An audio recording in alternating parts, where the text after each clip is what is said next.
கர்த்தர் எப்படிப்பட்டவராம்? கர்த்தர் உருக்கமும் இரக்கமும் நீடிய சாந்தமும் மிகுந்த கிருபையும் உள்ளவராம். அவர் நம்ம மேல அவ்வளவு இரக்கம், கிருபை, சாந்தம் இதெல்லாம் கொண்டிருக்கிறவராம். அவர் எப்போதும் கடிந்து கொள்ளார்.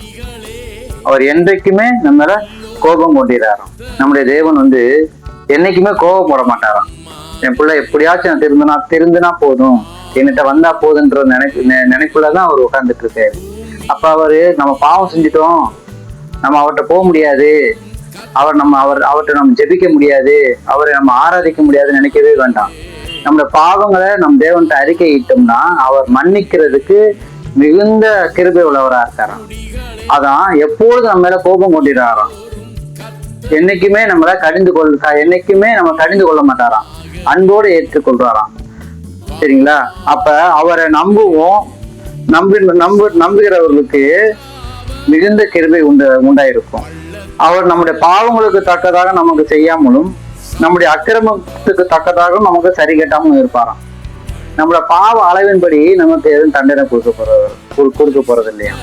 ஏன்னா அவர் நமக்கான் கல்வாரி நமக்கு நம்முடைய பாவத்திற்காக, நம்முடைய சாபத்திற்காக, உலகத்தின் பாவத்திற்காக சுமந்து தீர்த்துட்டாரு அவர் சரீரத்துல.